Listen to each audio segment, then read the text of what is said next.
Links to previous episodes are given in the video description, so don't forget to like, subscribe and share the video. When Fate Sparks Vengeance. Episode 3. Chapter 31 Freedom. Without breaking his gaze from mine, he strikes the sword into Jane's chest. Tossing the sword aside easily like he hadn't just killed someone, tears brim in my eyes. For some weird reason I feel responsible for her death.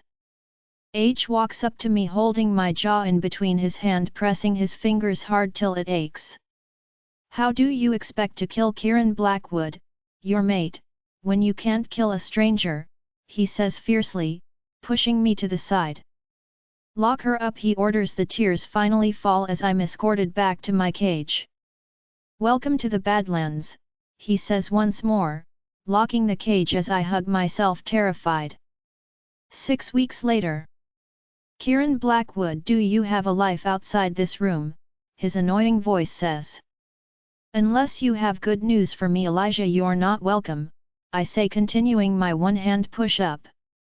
Losing count, I start all over again. I am 1,000 and my beta interrupting me won't get me there. What if I say I've found her, Kieran? I stop holding myself up. Showing no emotion, I'm off the floor of the gym, grabbing a towel and bottled water and pouring it on my overgrown hair and tanned muscles. Where is she?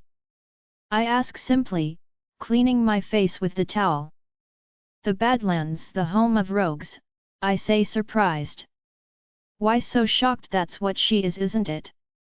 I tense at his words, holding on to every fiber of self-control I had not to punch him right in the face. How did she wind up there? I thought she was happy with Dimitri, though it killed me inside. My beta had returned from his vacation with his mate and I saw something changed in him, something I was envious of, happiness, true happiness. One I couldn't attain, one that lied with Lyla. Only saying her name made my heart tighten in my chest. If she is in the Badlands, this might be the opportunity I have been waiting for. Get the car ready, Eli, I'll take a quick bath and be out in a sec. Wow, so fast, can't wait to reunite with your lover, throwing the towel on him. I ignored his laugh, not amused one bit, even though I had developed butterflies deep in my belly knowing I'll be seeing Lyla Crestwood soon. Lyla Crestwood, you're doing it wrong, Angel, your weight is slowing you down, Ride yells. I'll love that to slow me down if it ain't up for the challenge, Tyler chirps. Really? Because I was trying my best not to be toppled by the large man in front of me. He hits me double combo, both I block with my hands and push at his chest. He stumbles back and I don't give him the chance to recover, hitting him in the stomach with my knee, launching my weight they called my weakness on him, and he falls to the ground. I lock my hands on his head, applying pressure on his windpipe till he taps out. That's my girl, Ride comments while a few clap. I glare at him, hands on my waist as I pant like I ran a marathon. You did well, Ride comes to my side, smiling stupidly, pulling his tongue piercing in between his teeth. I've found a home in the Badlands, home of people who were just misunderstood, rogues who have been cast out of their packs, regretted mates, the few who survived an accident at their packs, or people who don't like to be bound by the rules. Generally, it's a freedom land. They only termed them bad because society found anyone not in a pack is no wolf. They looked down on them like they weren't part of the werewolf race. They had some bad habits like the selling of slaves and bizarre arena fights, but they had good in them. Last time you're going to speak about my ass? Yes, Angel, Tyler says, smirking. Angel and my name throughout. I walk back into the house needing a bath. I had been moved from the prison cells to a small room upstairs. Training everyday deadly weaponry, H always said, a female fighter, one whose sole purpose was to kill Kieran Blackwood and my mother's murders. They had a problem with Kieran Blackwood, an enmity I know nothing about. H seems to hate him the most. I don't pry into their personal lives and they don't pry into mine. Looking at the mirror at the change 6 weeks had brought about. I had gained more weight, my thighs, muscles, and boobs a balance between my feminine side and fighter. My red hair had been dyed raven black and my hand had a tattoo of a jasmine flower and the initial M. I love the change I had done physically soon enough. I would have to prove my loyalty by killing Kieran Blackwood soon enough. I'll return.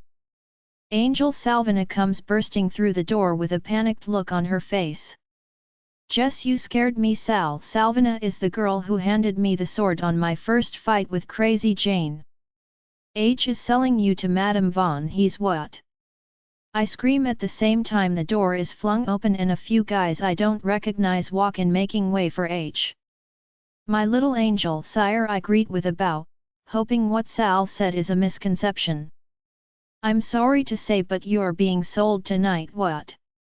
I scream. H raises his brow, warning me to watch my tone, a look I ignore.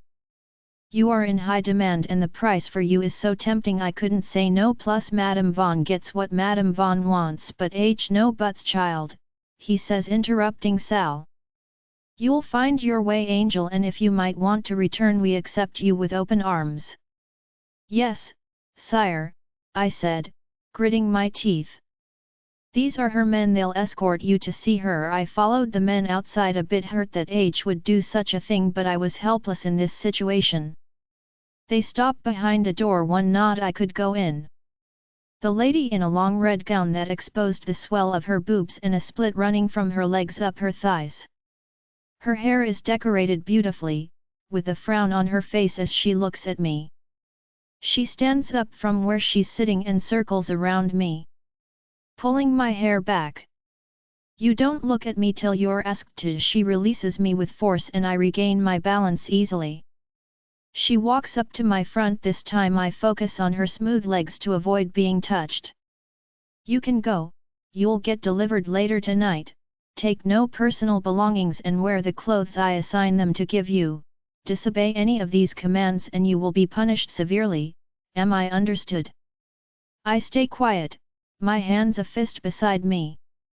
I don't like repeating myself, she warns. Yes, ma. She walks away to the chair and H walks in. You can go now, Angel, H says, and I move with my head high out of the room. Ride, Ty, and Sal waiting outside the room. How was it? Sal is the first to ask. I'm being sold tonight, I say, emotionless, cringing at all the things that women would do to me. There has to be a way to stop it, Tyler states as we walk away from the room. You know, H, there's nothing that can happen, Ride's calm voice says. So this is goodbye, Sal says sadly. Hey, don't get worked up, we still have a few hours till I leave. Do we all act like I'm not even here or try to make the best of it, I say, trying to lighten the mood so my last taste of freedom won't be spent mourning and whimpering. Well, let's do things your way, anything you like, our treat. My face lights up at the one thing I know will make me feel a little bit better. Ice cream. The night fell quicker than expected. I was called out of the game room where I said my goodbyes to all of them. For his sake, I'm glad H didn't show up. As she said earlier, she gave her men a cloth box that I had to change in with silvery heels. The lace panties were tight and hard to pull on, tired of trying to wear my old ones. My hands are cuffed to the SUV. I'm being picked up in luxury. Oh, how sweet. How did they know I'll try to break out even with the heavy guns they all held? The drive ends sooner than I would like. One of the men uncuffs my arm and leads me out of the car. Another rich slob. I don't bother looking at the house, irritated as the men lead me in. They stand behind two double doors and I walk in without being told to. My jaw drops, then anger surges through me as I look at the man in a high chair, Kieran Blackwood. He looked bigger, his hair longer, his shoulders broader, and his eyes dead. No other way I could explain it. Just orbs of eyes that watched me the same way I did him. You don't look your master in the eyes. Madame Vaughn slaps me on the face, but it felt like a tap. The man I had been training all this while to kill is sitting right in front of me with a deadly smirk on his face. You're staring, Madame Vaughn says once more, slapping me again. This time I look at the floor holding my hand firmly as I try not to lash at him. Why ever would you choose such a pest so soon? Give me 2 weeks, I'll get her up and ready. No need for that, Kieran says calmly. Strip, she orders, and I stand there motionless. Does H know about this? Am I being tested? I warned you, I don't like repeating myself. She strikes a metal chain shaped like a spatula on my hand that is painful. Doing her bidding, I raise the gown. No, from the top to the bottom I drop the gown, focusing my attention on it, killing the desire to glare at Kieran Blackwood. I pull the red gown down. She hisses and I know she's talking about my panties. The old one was tight. I don't give a damn about any problem you had with it. I gave clear orders which you disobeyed. With 2 claps of her hand, she calls a guard. Get a chair and punishment kit. Let a girl do it, madam, Kieran requests. Sure, get me Ruby, she blares her orders echoing off the walls. Now before they arrive you entertain us. She flogs me again with more force than the last when I hesitated.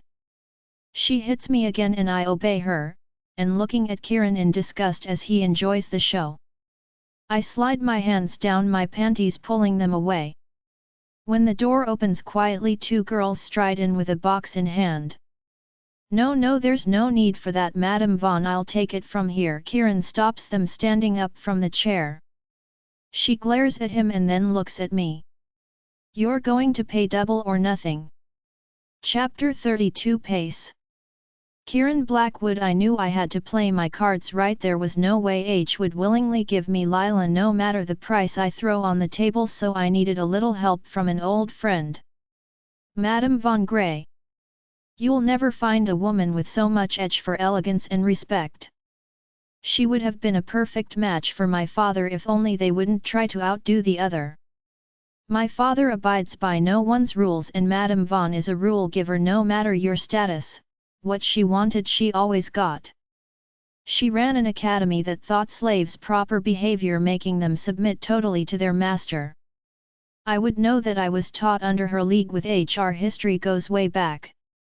Your prize is approaching. Prize was a term she used for her girls. She offers nothing but perfection, girls that will f*k you senselessly and obey you to the teeth even if their lives were endangered. Thank you, Lucy, I say, kissing her knuckles seductively and getting a whip in turn. I laugh at that, a feeling I hadn't felt in 6 weeks. Only the mere thought of seeing her tonight made me happy. I could not wait. She's here. When she walked in I could have sworn it was the wrong girl till those brown eyes stared at me in shock, then slowly with venom. Her hair had been dyed black, a flower tattoo on her right hand, and she had added her hips were curvier than I remember. Trust me, I would know. I'd explored every inch of her, but there were still a lot of discoveries to be attained.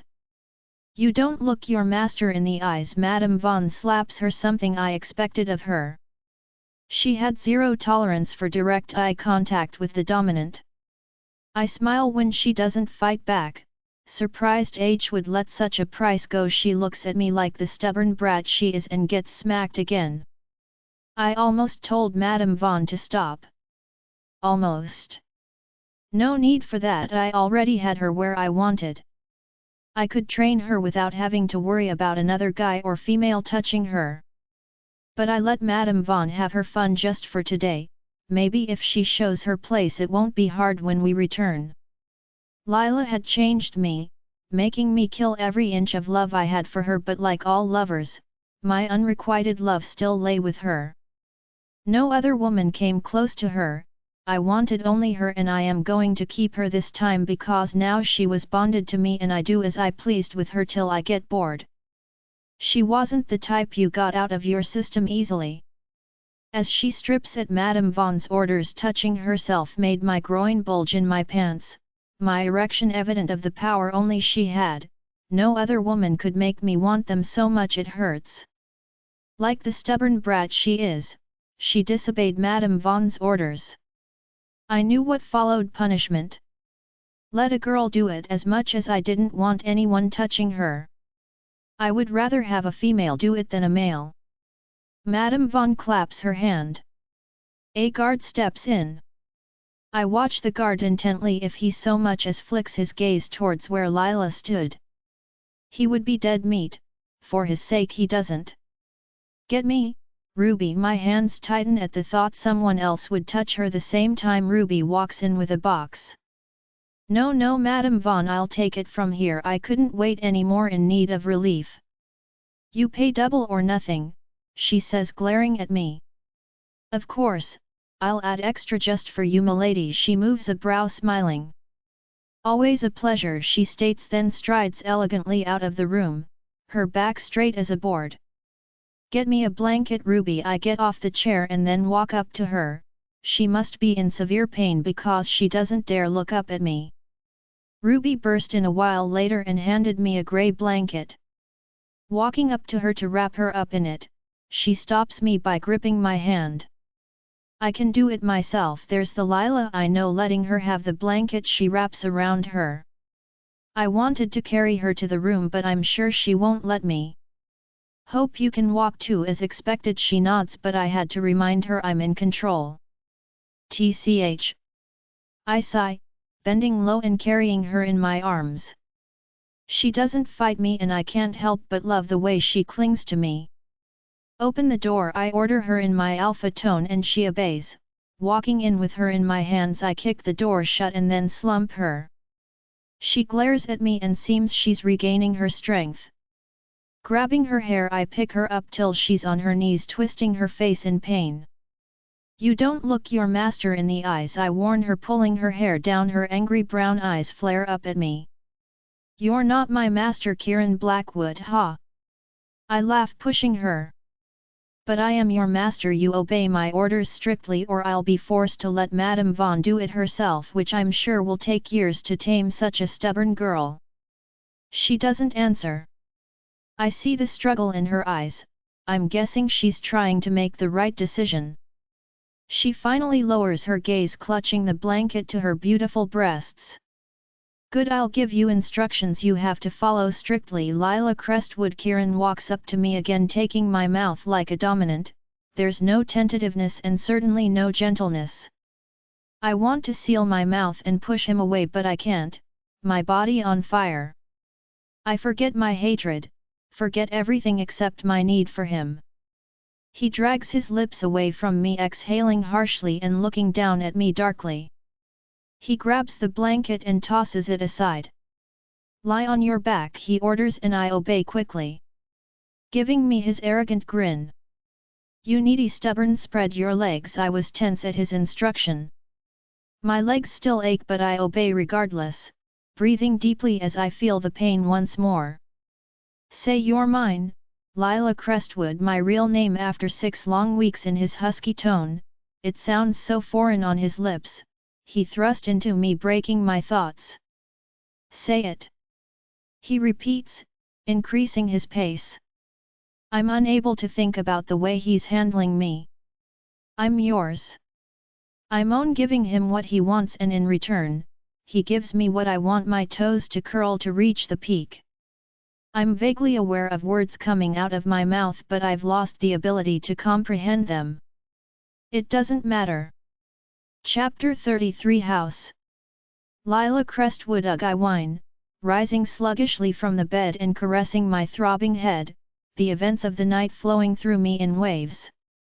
Patting the bed spot, it was empty, void of Kieran Blackwood. Let the games begin. This was a good shot to find information about the crown and pay back my mother's murders. There's a knock on the door, which opens without my response. I hold the bed sheet tighter underneath its covers. A guard steps in, placing a box on the bed. Alpha, Kieran orders you to change into these clothes, he says in a matter-of-fact tone, then exits just as abruptly as he came. I changed into the cloth, hating them utterly, but I couldn't do anything. I need Kieran to feel he has me under his control. The most painful attacks are the ones you don't see coming. The guard knocked outside again, signifying my ride was here, raising my head high. I tugged the gown as low as I possibly could, bracing myself as I walked through the door. To my surprise, it's no guard outside the door. A chirpy blonde smiled calmly at me, his eyes not once raking down my body making him like him. I'm Elijah, he introduces, stretching his hand. I take it, clasping it in a handshake. His smile grows for a reason I can't tell. I'm Lyla, I say simply, having this feeling for some reason I've met him before. I know who you are, Lyla, he says my name in the most pleasant way, like we hadn't just met but we'd known each other for a long time. I hope you can take it easy on Kieran, he's a 90% of the time I'll give him a 98, I murmur under my breath, folding my lips and realizing what I just did, but Elijah doesn't seem the least bothered, laughing gleefully as we walk out of the building. He opens the car door. Ma'am, he smiles, tipping an invincible hat, making me smile as I walk into the car. The ride to the pack house was relaxing. Elijah makes small talk about the weather, the song that was being played on the radio, or the buildings we drove past. When we arrive, I don't wait for him to open the door. I stand for a moment staring at the house, hating the fact I'll be bound by the walls once more. You got this, champ, Elijah encourages.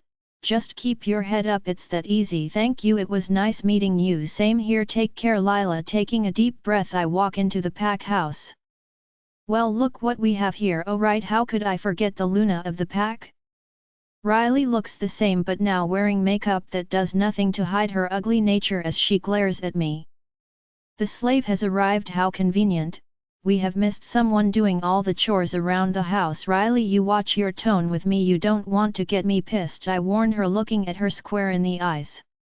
I think you've forgotten the last time you made empty treats. I showed you your place. Maybe a little scrubbing around the house will teach you to mind your tone with me.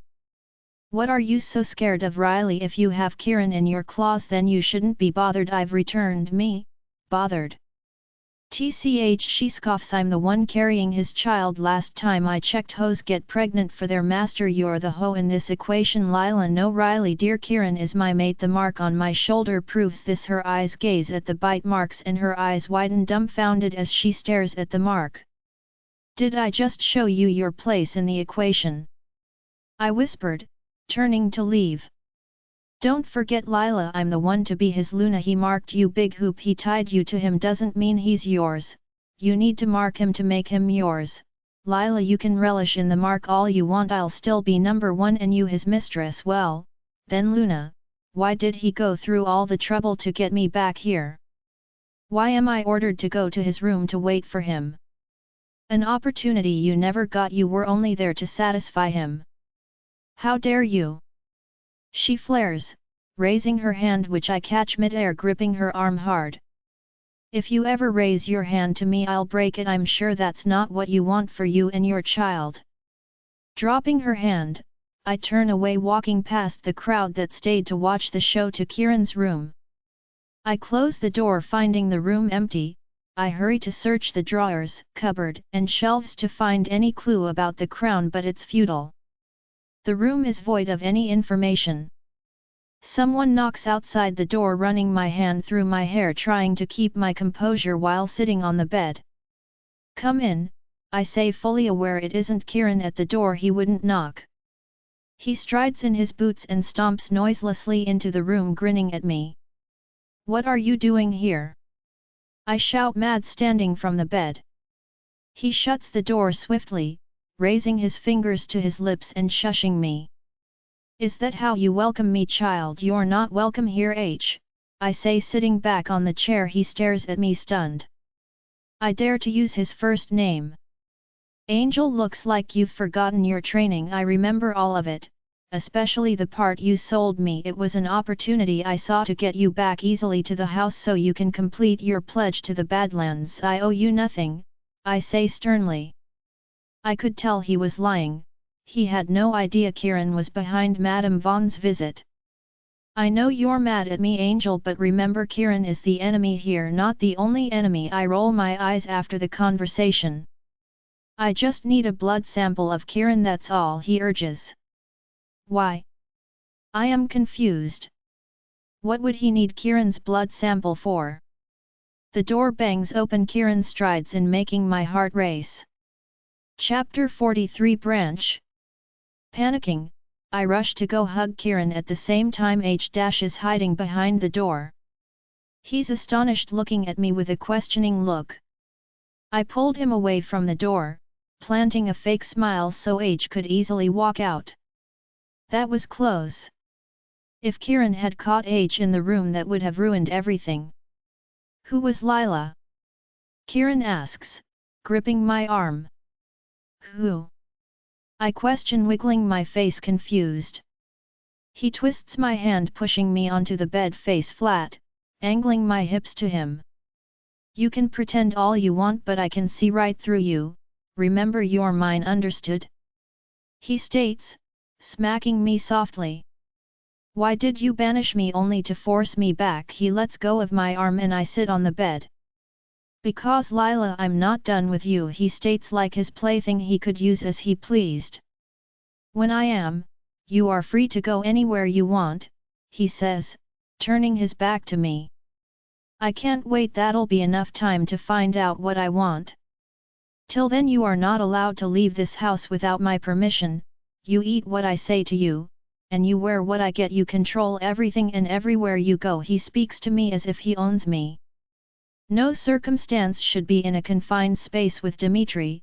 If possible, you stay away from him and at least 5 feet apart from any other male. Leaving my side, he picks up a piece of paper on the floor, one that must have fallen out of place when I searched the room. He drops the paper he was fumbling with, then walks up to me, standing above me, his fingers under my chin as we lock gazes. You'll get a room close to mine so I can easily access you. I am not a toy, I say, gritting my teeth. You're my toy if I say so, he insists. If send for you, you come running. You stop everything you doing and you come running. If you can't run, you walk. If you can't walk, you crawl. If you can't crawl, you should be dead. And if you so much as think of fleeing the pack house, you run. He gazes darkens, making shivers run down my spine. You run and you don't stop. If I catch up with you, you will get a very painful death, one that's worse than your mother's. Am I understood? I glare at him angrily. He dares to mention my mother standing from my spot on the bed. I raise my hand below his chin, but I don't get a nerve. If I find out you have something to do with my mother's death, you pray to the moon goddess for death. Kieran Blackwood, that is my promise. He smirks, his hand cupping my breasts, circling my nipple under the fabric. Challenge accepted, Lyla Crestwood, he says, closing the space between us, claiming my lips and possession over my body. I wake up too goddamn early, a habit I had developed staying in the Badlands. Not wanting to break my morning routine, I walk quietly to the cupboard, pulling Kieran's shirt and pants that hang loosely around my hips. He might have given me his rules, but I never agreed to them. I look at him sleeping peacefully. Leaving the room, I head outside. The cold wind and morning sky I always find comforting to take a walk. I miss the Badlands, Ride, Tyler, and Sal, wondering if they were awake too, like we did together, training under the night, my thoughts trailing as I walk towards the woods. I see a figure heading to the woods. I hastened my face, walking carefully to not be noticed, certain it was Dave. It was high time I had a little chat with him, hoping we would get violent alone in the woods. Dave looks small compared to the men I fought with back at the Badlands, so I am sure I can take him on. Help me! A voice screams, terrified. I turn to see if Dave heard it too, but he keeps walking deeper into the forest. Please help me! The voice pleads again, stopping me in my tracks. Angry I was letting Dave go, and I head left to the source of the voice. Help me! Hello! I call out, not spotting anyone. Is someone there? Please help me! A feminine voice cries out. She was calling from the end of a ditch. I step closer, her blue pleading eyes stare up at me. She was hanging onto a branch by the look of it. It won't hold any longer.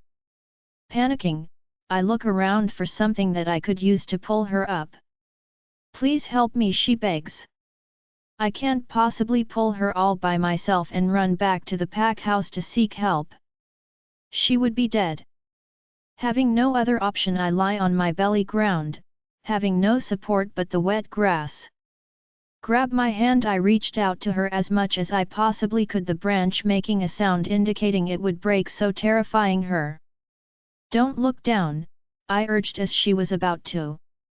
Grab my hand, I got you. Trust me, if you don't you'll fall off, let me help you. With shaking hands she reaches out, grabbing my hand, her weight almost pulling me down. Arg! As the branch breaks up, giving me her only support. Please don't let go, she pleads, tearing up while I try my best to hold on to her and not fall off in the process. Her weight pulls me down little by little with no aid. I feel my life flash, as sweat drips off my head. Before my eyes, either I let her go or I'll go down with her. Chapter 35 Shane. Lyla, you can't let go, Helen encourages, trying to help me, but there was only little she could do till I gave her full control by morphing into my wolf. Hold on. I heard from behind, which was exactly what I was trying to do. Rushing to the grass, slides down, taking her hand and helping me pull her up. What took you so long? She cries in his arms. I'm so sorry baby, I'm so sorry, he cried, equally frightened. Don't you dare scare me ever again. I sit by the side, on the grass, watching them, speechless. The love between them even a blind man could see. Something I only saw between my parents, something I don't have. I can't thank you, he turns to me but stops mid-sentence as his eyes flashed in recognition. Lyla, Elijah, the chirpy blonde. You guys have met. His mate, I'm guessing, questions, sniffling. Instead of replying, he whispers something in her ears that makes her smile widely, making me a bit uncomfortable. Well, nice to meet you, Lyla. I'm Patricia, everyone calls me Nisha, she says, smiling, revealing a set of perfectly white teeth. Her sad eyes brighten. I raise a brow at Elijah, wondering what he told her. Without warning, she rushes in to hug me warmly. Thank you, she says, holding me. I return the hug, wrapping my hand around her. You're welcome, I replied, glad we were all alive. Elijah has gotten off the floor now beside us. She breaks the hug to go hold Elijah, making me feel warm inside, a special type of feeling that somehow I was accepted by the two. I can't thank you enough, Lyla. How can I ever repay you? Elijah appreciates genuinely. Lyla. I was about to answer when his voice blares. Kieran shows up to spoil the mood, looking like a raging beast about to pounce. I thought I warned you to not leave without my permission, he says, walking towards us, watching us keenly. You better stop there, mister. Lyla is not trapped under you. How dare you to bind her by stupid rules? Nisha roars, making his anger dwindle, trying to go pounce on him, but Elijah holds her tightly, not letting her budge. Nice to meet you, Nisha, he gulps. Elijah laughs and I feel like the odd one out, but love the way Nisha stands up to the man. Kieran, she just saved my life. If she weren't here I don't. She trails off, cringing at the thought. Elijah pulls her closer protectively. I'm sorry I didn't believe you, he said, resting his head on hers. I'm sorry too, I know I've pulled that stunt before. They both smile, looking at each other, true love reflecting truly in their eyes. Then they kiss right in front of Kieran and me. I look up to Kieran, who in turn looks away, irritated, when a small pain in my chest hits me. Well, we'll leave you guys to it. I and Lyla are going to have a little chat back at the pack house. Nisha tries to break free from Elijah's grip, but he doesn't let go. I'll join you, he pleads with puppy dog eyes. What are you going to do sitting with two women? Kieran, please help me. My pleasure. He goes behind Elijah, hitting him on the head. Man up, he grunts, making Elijah let go of her. She walks to my side, pulling my hand in hers as we walk through the forest. I feel I've made a new friend. He isn't that bad if only you can breach the stupid voices in his head telling him what to do. He is his father's son. I know she's trying to paint Kieran less horribly, but now I feel worse. Lord Blackwood isn't a good example. We returned to the pack house where Nisha insisted I follow her to her room to get free bonding time. She called it anything to get away from Kieran. I had a bath in her bathroom, then played dress up to find one of her clothes that'll fit, finally settling for a white striped gown. She sat me down for a little chat as she tried to braid my short black hair. Yeah, I guess Elijah is a nice guy. She turns pink at the mention of his name. I guess so, she shrugs. Shut up, she yells, and I look at her stunned. Sorry, Mind Link, it's still something I'm getting used to. Mind Link? I ask.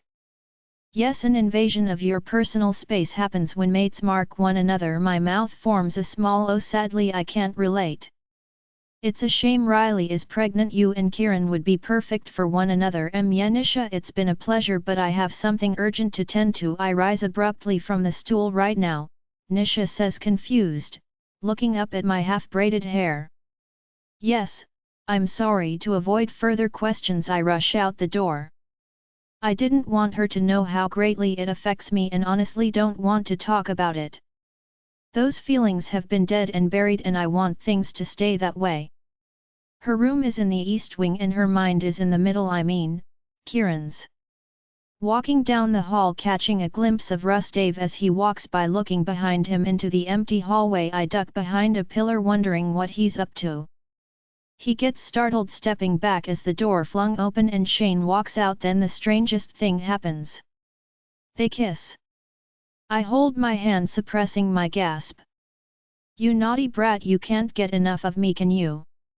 He chuckles, holding her chin. Not when you are so good, she purrs. My stomach knots in disgust at the sound. We're in the open, Shane, someone can see. You don't want your brother catching us. He can go to hell for all I care. He's allowed to roll with anyone he likes, especially Riley, cause Riley is pregnant for someone else. She yells, my eyes wide at the new information. Riley is not carrying Kieran's child. Chapter 36. Complain. SHHH, child. Rustave closes her mouth, looking around. You can't just blurt that out, he says, pulling her to the room.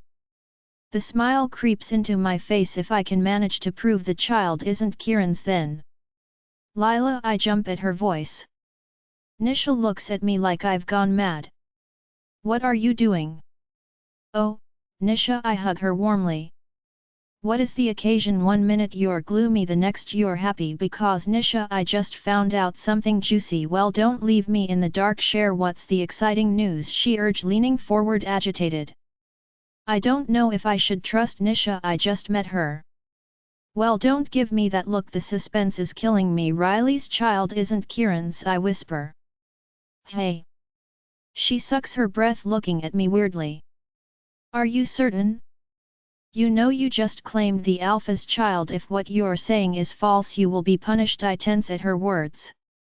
There's only one way to know for certain, a DNA test. I don't know if you noticed, but Riley isn't dumb. She won't give you a blood sample to conduct the test. If what you're saying is true, well, there has to be a way to get it. There's always a way, even if I need to smash her head till she bleeds to get it. I'm sure you'll figure it out. But now Elijah is yelling recklessly. I know immediately she's talking through the mind link. I wonder if Elijah can also hear me. She hurries away before I could ask, leaving me to my plans. There has to be a way to get Riley's blood sample. If she is not carrying Kieran's child, then she will be extra careful not to let anyone get it. I'll also need samples from Kieran. Recalling what H said, I wonder if he knew he did want to use it. Great. I'll have to get both samples, and no idea how I'll pull that off. Lost in thought, I had somehow arrived back to Kieran's room. If I tell Kieran Riley's child is of another, will he ask her to conduct a DNA test? I'll need evidence of some sort to prove this theory, and if the test proclaims Kieran is the father, I'll be the one in serious trouble. Turning the doorknob, I step in when Kieran almost hits me. Lyla, what are you doing here? He says, trying to button his clothes. I was about to remind him he imprisoned me in his room, but he walks out the door, pulling me along. You get the next room, he points, fumbling with the button. I have an urgent meeting to tend to, everything you'll need should have been placed. With that said he coughs, smoothing out his clothes, then walks away. I head in the direction he pointed. The room looked like it could use a bit of cleaning. It was nice though. Stepping in front of the wall mirror, I look at the braid Nisha was peeling off. It did look nice, but it wasn't finished, so I ended up losing the whole thing. What if I don't need blood samples for the test? There are other ways to check the DNA of a child. I'll have to go to the Pack hospital to inquire. Changing into something more comfortable, baggy jean trousers and a beautifully designed black top. It's scary how Kieran knows my exact size. The clothes fit perfectly. The mistress of the house, Riley, says, giving me a look. Oh, Riley, just the woman I wanted to see, I say, smiling. She looks at me confused. Now why would you want to see me? Just wanted to see how you and your baby is faring. We're doing just fine. My baby wants nothing to do with you. The first thing I'll do when I'm Luna is kick you out of the pack, ha. I laugh out. The irony, will be kicked out from the same pack twice. If you become Luna, that child has nothing to do with anyone you claim it does. She looks at me stunned, but for only a second before she regains her composure, glaring at me. This proves my theory correct. The child belongs to another. I have not the slightest idea of what you blurting. You're just pained, Lyla. You've always been a slave. Somehow the stars gave you a chance, but your fate remains the same. You don't have to worry about my fate, Riley. Worry about yours and your baby's. One trip to the hospital can ruin all the glory she's glowing in. Yes, I will, and you better watch your back. Heard what happened to our mother? Seems like slavery runs in the bloodline, as they say, like mother like a child. That means prostitution must run in your family. How dare you? Riley blares, slapping me in the face. Without hesitating, I return it with force, making her slump to the floor. Riley. A maid slumps down to pick her up. Don't you know she's pregnant? The maid yells. Well, she better stay within her limit. We don't want anything to happen to her baby, I threaten, heading out. When I'm blocked by the guards. You can't leave. What do you mean I can't leave? I blurred angrily. Alpha Kieran gave Strux orders not to let you leave. Great. I'll get Nisha to talk to him about it. I trail back, furious. I just wasted my time heading back to my room. Guards burst through the entrance. Hey, what are you guys doing? I tell as they go around searching the room. I had finally settled in watching television for hours and they were blocking my view from the bed. Miss Lyla, one approaches, looking at me like a piece of dirt. There's been complaints that we need to see into. Please step aside as we do our job. Complaints? Who would complain about me when I've not even stayed in the room for 24 hours? Sire, one guard calls out, walking towards him, handing him a small transparent bag filled with herbs, whispering in his ears. He nods, then turns towards me. Miss Lyla Crestwood, you're arrested for the murder of Riley's child. Chapter 37, Justice. What do you mean? I ask, stunned. At the same time, a guard goes behind, holding me. Let me go. You can't just arrest me without telling me what's going on. I have no involvement whatsoever with Riley. You all will be sorry by taking me away. Fighting the guard's grip on my hands. The one who seems in charge raises his hand, stopping them. We found these in your room. The guard waves the tiny bag of herbs in my face, one I've not seen before. Anyone could have put it there. I just occupied this room this morning. How does Riley's baby CO relate with a bag of herbs? Well, herbs were found responsible for Riley's miscarriage. These will be checked out all before then. We're just carrying out orders. If you have nothing to hide, you won't have a problem of being detained before you stand in front of the Lycanthrope Council, he says, emotionless. I'm being framed here, isn't it obvious? I beg as the guards push me to the door. Lock her up, he says, solely not waiting to see if his orders had been carried out. I fought, kicked, begged, and screamed, but they still dragged me to the cage, tossing me inside and locking me in without sparing me a glance. They lock me in the cell along with a prisoner who was clipping his fingernails. Having no other option, I sit and praying for a miracle. Open the cage. I never thought I'd ever be happy to see Kieran. Kieran, I literally scream, jumping to my feet. He holds out his hand, halting me in my tracks, his face scrunch in hostility. Really, Lyla? He says tiredly. Kieran, you got to believe me, I have nothing to do with her child. If I believe you or don't is not in question. The one time my father and the lycanthrope elders are in the house this type of stunt is pulled off. My stomach wrenches as I feel my blood turn cold. If Lord Blackwood is in the house, I'll be dead even before my trial starts. You slapped her, really, Lyla? She slapped me first, I say, rolling my eyes. Will you stop being a stubborn for once and think logically? You openly threatened her child and also impacted her violently, and now the same herbs that have been found in her tea were found in your room. Who is going to vouch for you, Lyla? If you came here to tell me about my status update, thank you, I don't need a preview, I say, hugging my arms around myself. I came here to help you. No, Kieran, you've helped enough. Riley only hates me because of you, and you're the reason I'm back in this house. I know it's not fair for me to blame him. I also had a fair share of fault in this, but I'm at the verge of breaking. I'm scared to the teeth with no way out this time. Kieran's brows knit together in puzzlement. You're right, he says with a sigh, running his hand through his hair. I'll find a way to get you out of this mess. Please forgive me if I let you down, he says, genuinely concerned, pulling me into his arms, and I let him comfort me momentarily like he always does. Kissing my head, he pulls away, staring at me sadly. If this is the last time I'll see you, I need you to take this. Reaching for his pocket, he pulls out the butterfly emerald necklace. I laugh out as a teardrop. Turning around to let Kieran pull it on. It looks better on you than on the shelf, he says sadly, a ghost of a smile on his lips. I bet it'll look great when I stand in front of everyone taking my punishment, I say, smiling as the tears flow. Kieran doesn't say anything, giving my hand a light squeeze as he leaves. And there you have it, the story of Lyla Crestwood, the ill-fated girl who lived a tragic life. The good ones always get punished for the deeds of the bad. A while later, I hear the hinges of the cage open. Lyla, your trial is starting. It seems they can't wait to get rid of me. Walking out of the cage, each step goosebumps flare on my skin, knowing I was one step closer to my death. We head to the arena. Looks like they need a large space to occupy the mass of people who want to see me dead. Up front, 7 people are seated in their middle. Lord Blackwood, I'm guessing the Lycanthrope Council.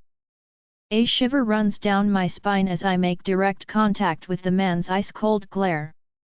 I make a decision not to look at him again. Situated by the side is Kieran. He gives me an encouraging sad smile, and more than ever I can feel him engulf me, his scent giving me the strength to go through this without breaking down. Then not too far behind, I see Riley sobbing into the chest of Shane and being comforted by maids. I chew the inside of my cheek, feeling Kieran telling me to calm down. Any irrational decision that will cost me my life. The fact I'll die anyway almost makes me rush to her side and gag her till she confesses she's framing me. I scan the arena looking for Nisha and Elijah or a friendly face, but I don't see them. The arena is void of anyone to affirm for me. We should call this off already and move on to my elimination. Only Kieran is here for me, and his opinion will be ruled out by the council. I've seen it before. History is repeating itself. I could hear my father's voice. The truth will reveal itself as a swear to the moon goddess today. That's not my plea. If there's any justice, if she truly exists, I won't be killed. Looks like everyone is here, Lord Blackwood says, silencing the crowd. May we begin? Chapter 38 Accused. Today we are here to witness the trial of Lyla Crestwood for the alleged murder of Riley's baby. Tonight we are going to look at the evidence and listen to what our fellow pack members have to say. An elder begins. Lyla Crestwood, do you swear on the moon goddess that you'll say the truth and nothing but the truth?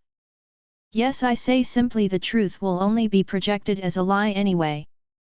Okay. He takes a pause, standing from his chair. Lyla Crestwood, are you responsible for the death of Riley's child? You have to think well before you answer. If you confess to your crimes and own up to the truth, you'll be held remarkable and your punishment will be minimum, but if the evidence is contrary to your answer you will be killed. With that being said, I urge you to choose wisely, child. Clearing his throat with a cough, he asks again.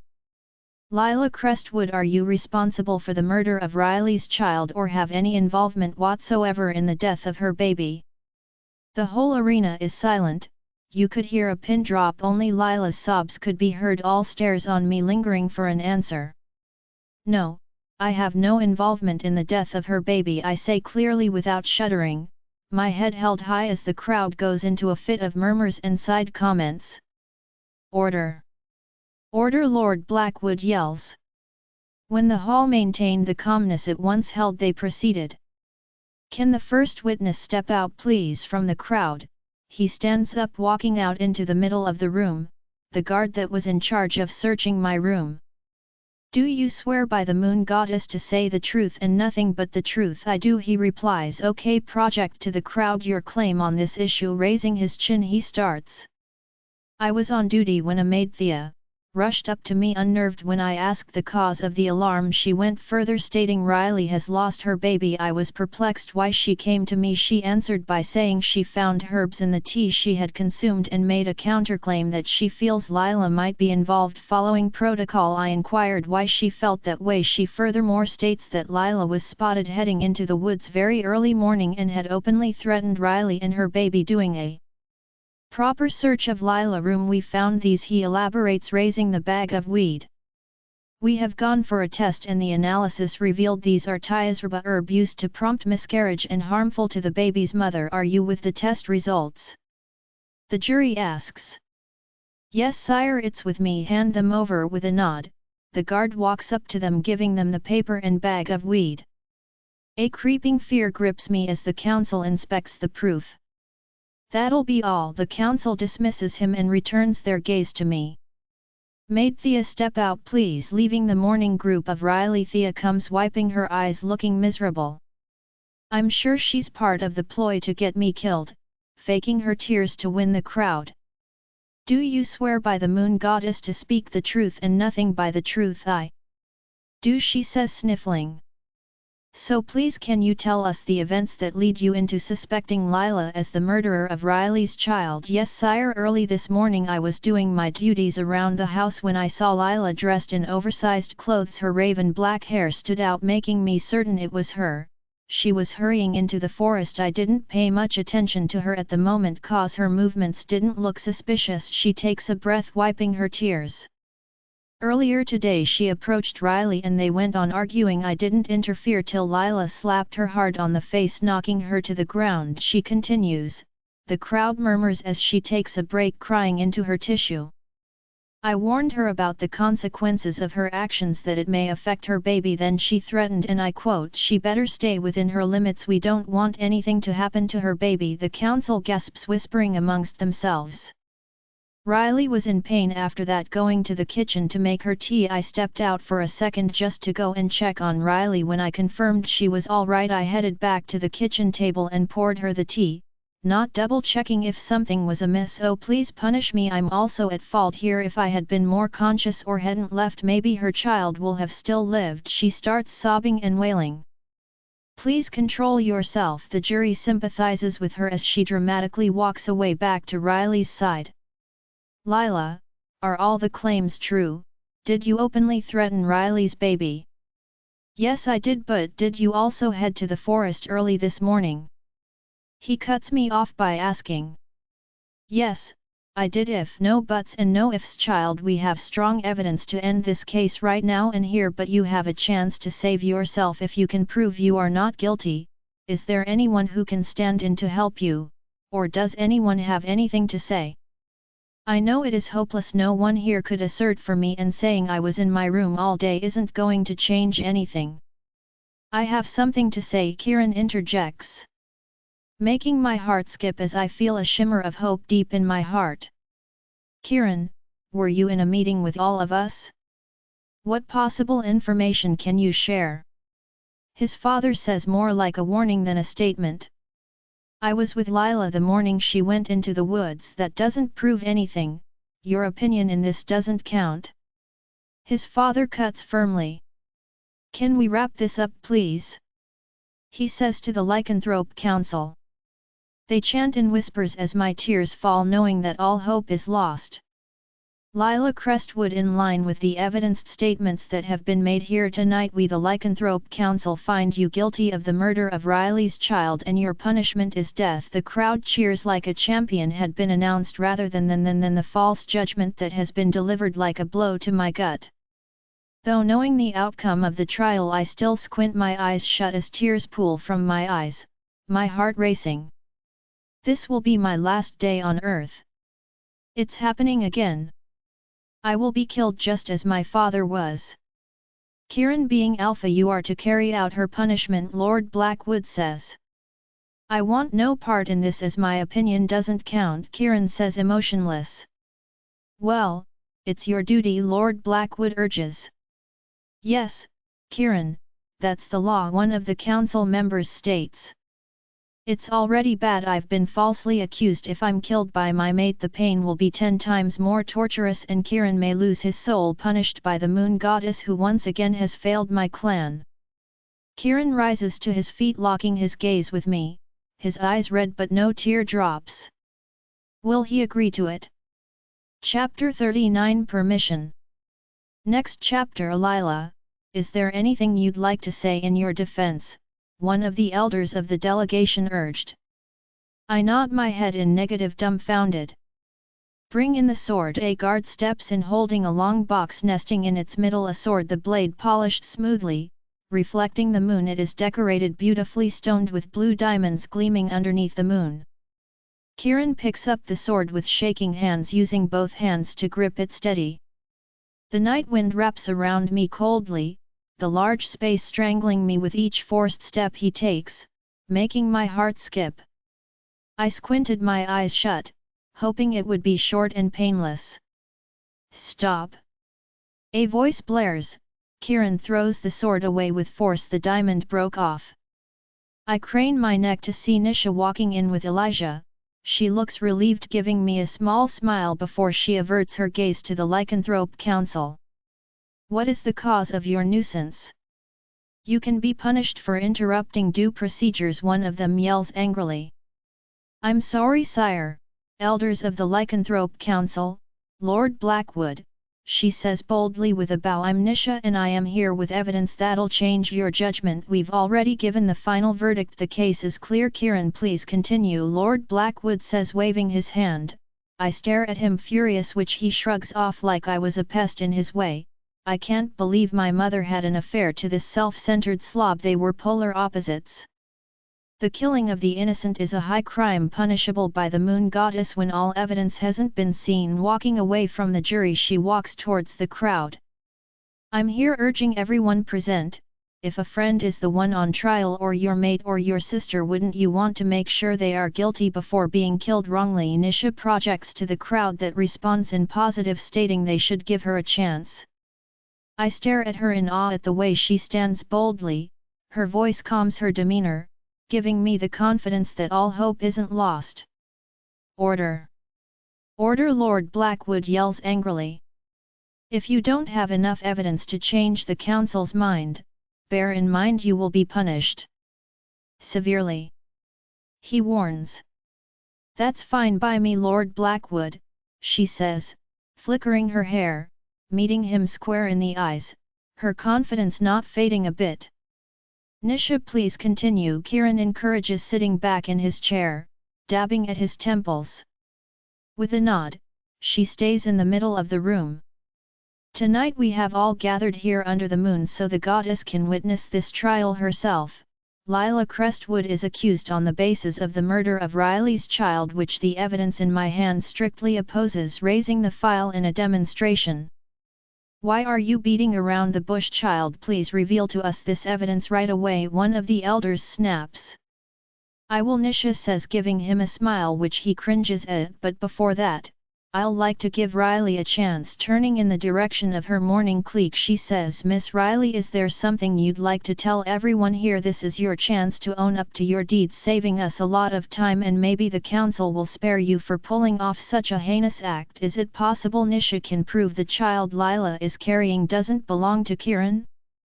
I don't have the slightest idea what she's saying. This is all a ploy to lead the council astray, when clearly Lyla is the one who has committed a heinous crime, killing my innocent child. If you hated me, Lyla, you should have stated it. I know you've liked Kieran for quite a while.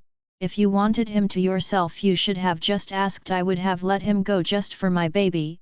All I wanted was my child to be happy. She starts sobbing again. I only hated Lyla because she despised me so much and took it upon herself to see me suffer, but killing her child, if it belonged to Kieran or not, isn't something I am capable of. Why harm an innocent child in a bucket he knows nothing of? Alright then, you've all heard what she said yourself. Here in my hand is a doctor's report from Mrs. Sheila, the famous pediatrician. I'm sure we are all aware of her commitment and traits that made her the woman she is today. She had conducted a proper checkup when Riley was hospitalized. Her signature and note proof she is the one who conducted the test. It states that Riley from the start was never pregnant. To begin with, this news leaves the whole pack in shock. Miss Nisha, your claim here is a serious offense. How dare you lie in front of the council? Sire, I'm not the one who has told a lie here. Riley has fooled us all. She points at her. Come to think of it, when she revealed she was pregnant, there wasn't any factual evidence to back this claim. Can anyone claim to have seen a doctor's report or a file of any sort? Nisha questions, leaving the whole arena silent as the realization settles in. Your silence proves my theory correct, so please, with your request, I'll like to call on Miss Riley to stand in front of us and tell us why she played a sick joke on everyone here. Permission granted. Riley, please step out. Chapter 40 Passion. I watch Riley try to hide the uneasiness she's failing to stifle. Walking faintly with Shane helping her. I'll like to plead with the jury not to be castrated by the mere words and fake documents prepared against my dead child. She sniffles, wiping at her eyes. I had felt uneasy, feeling lightheaded. I had done a home test which came out positive that indeed I was pregnant. Overwhelmed, the news was the same time calamity struck and the pack suffered an attack, making me ineligible to visit the hospital for a proper checkup. But I told Shane and we had fixed a date. Our Lord Blackwood had overheard our conversation, immediately called a celebration. So Riley, what you're trying to tell the council is you never went for a test in the hospital? Nisha says, cutting her pathetic story. No, but only because I was not opportune. There you have it. She assumed she was pregnant by conducting a local home check and not a proper checkup. With a dramatic flair, she adds. But here I am with accurate files. Her blood test, body check, and all the procedures had been carried out properly, and it states clearly Riley was not pregnant. I don't believe it. Nisha had done it and she got rid of all my charges. If Riley wasn't pregnant, then I am not guilty. Riley, this clearly states you're not pregnant. The jury voices. But, she says, shaking. Just as we aren't aware of the fact Riley isn't pregnant, so does Lyla. She still attempted to kill an unborn baby. Lord Blackwood interjects with a frown. The evidence that proves Lyla is indeed guilty is highly coincidental. Lyla occupied her new room after being away from the pack house for 6 weeks, and not on her own accord did she return. The room had no hindrance. Anyone could have walked in and out without restriction. But Lord Blackwood, I'll have to stop you there. Based on the new evidence that has been placed forward, we hereby declare Lyla Crestwood not guilty. The words eased my heart and settled my burning anxiety. Nisha rushes to my side, hugging me, and I grip her in my arms, the warmth of her arms healing my shivers. Nisha, I can't thank you enough, I cried into her hair, which smelled of honey and lavender. What are friends for? You've already saved my life, she says warmly. As for you, Riley, you are sentenced to 31 days imprisonment and hard labor, then you will be banished for deceiving the pack. Riley slumped to her knees begging for forgiveness, and I feel compassionate toward her. I pull from Nisha's embrace, heading to her side. Sire, I say, bowing my head, I'm grateful for your judgment towards me, but I plead for Riley, she was just erroneous. I know it is unjust for her to have made such a grave mistake, but her punishment should be minimized, I begged with folded hands.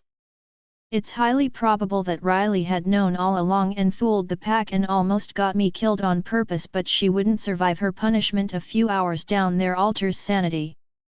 They whisper amongst themselves, then finally one rises to his feet. You have a good heart, child, he addresses me before turning to Riley. We'll let you by with a warning of 3 nights in the dungeon, but if you make a mistake this outrageous again we will be forced to banish you. Thank you so much, Riley says genuinely as a guard picks her up from the floor. Then she looks at me with solemn eyes, her way of silent appreciation. Abhish is Abhish. I smile at her as she leaves. Lyla, Kieran says, hugging me till my spine hurts. A public show of affection an alpha shouldn't exhibit. Pulling away, he claims my lips kissing me in the most intimate way, different from anything I've ever felt. I think you guys need a room, Elijah says, smiling. Lyla promised we'll talk later, Nisha yells as Kieran pulls me out of the arena before I could answer. Not wasting time, we head back to the room, not shutting the door properly as we feast on each other's. Kieran trails his lips on my neck. We both rock on one another better than anyone we've ever felt.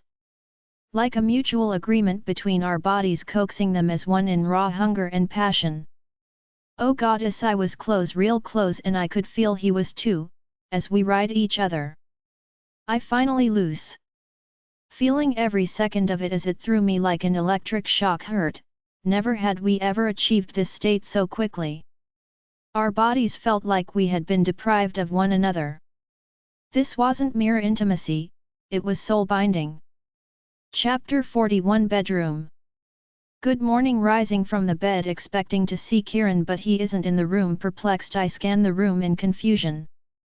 Lyla, he says again, chuckling, making me jump from my bed, ruffling my hand through my hair, stunned.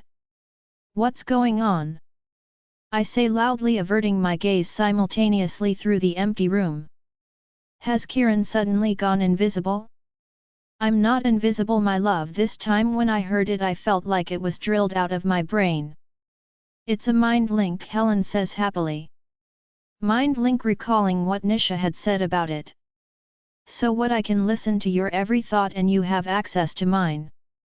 You don't necessarily have to say it out loud, he teases. You're a jerk, I state via mind link and get this sensation bursting from my insides. I'm guessing he's laughing. The door flings open, H strides in, a smirk plays on his lips. Lyla, Lyla, Lyla, he voices. Lyla, are you okay? Kieran asks. Invasion of your privacy, just as Nisha had said. I place my fingers on my lips indicating he stays mute. He looks back at me stunned while I try my possible best to drag my thoughts from him, thinking of how to take bath. I promised Nisha we'll hang out later and what to wear. I know what you can wear when I return, Kieran chirps, and I can imagine the grin on his face. Don't you have something doing, Kieran Blackwood? Yes ma'am, stay safe baby. I feel a tingling sensation in a space within. He's blocked the connection, Helena says. Can you block him out? Not really, with time we'll master how to. H patiently watched my internal struggle. Not taking any chances, I stand up, walk to one of Kieran's drawers, pick up a pen and scribble on paper, mind link. H looks at the paper with a distasteful look and a little bit upset. Makes sense, he shrugs. Funny how you could easily switch sides, Angel. I learned from the best. I counter back. All my oaths and promises I made to the Badlands had been severed when H decided to sell me. I am not your enemy here, Angel. You are not my friend either, and you should knock before barging into my room uninvited. He almost killed you at the request of the council. Looks like everyone was at the trial. I remember you almost killed me when I refused to kill another. I was making you stronger, Angel. He steps in closer. The look in his eyes made me uneasy.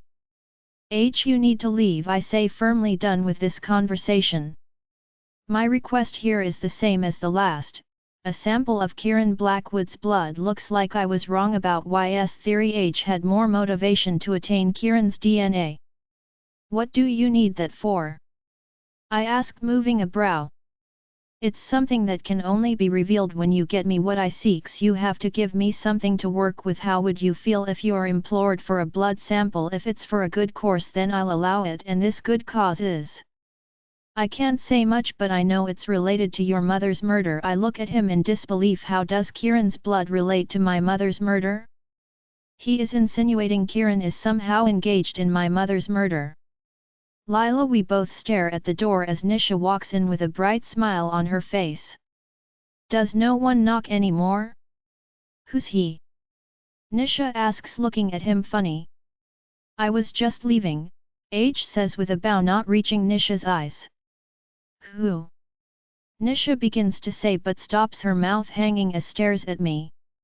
Why are you looking at me that way? Have you glimpsed in the mirror recently? Nisha says, grinning wildly. No, why? Did I look that bad?